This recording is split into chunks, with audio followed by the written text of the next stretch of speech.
Until we're all safe, no one is safe. That's the argument for making sure that vaccines are available throughout the world, given how fast COVID-19 can spread. Today, the Prime Minister will pledge to make surplus supplies in the UK available to developing countries. He's chairing a meeting of the G7 and will urge other leaders to do the same. The French President, Emmanuel Macron, has proposed that 5% of its vaccines are sent for use in poorer countries. But the Anti-Poverty Campaign 1 says the world's richest countries are on course to accumulate 1 billion more doses than they need to fully vaccinate all their own citizens, leaving poorer countries without. Well, we can talk now to Peter Kamalingin, Pan-Africa Director at Oxfam International. Good morning.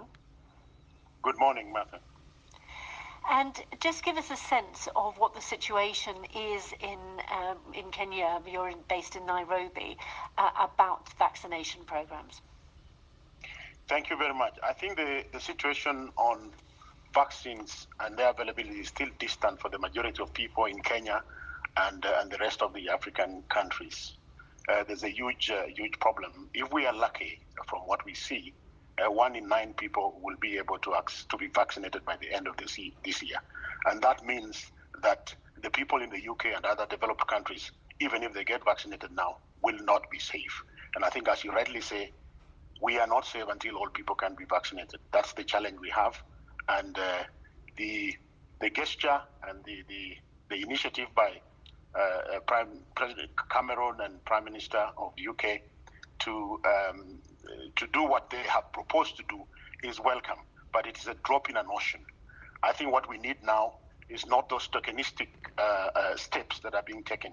What we need is for the pharmaceutical companies and for the governments to prevail over these companies to share the recipes for the vaccines and the technology so that there can be mass production in different parts of the world so that we can vaccinate people as fast as possible and bring this disease under control.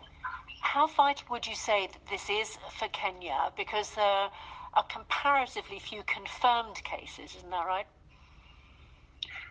I think the biggest thing is that we don't know exactly how far. I know myself because I am just recovering from COVID itself. And I know that from my home country, my village in Uganda, just over the last 1 month, I know that at least 6 people have died. So we don't know how many because even accessing testing is costly for the majority of people in this part of the world.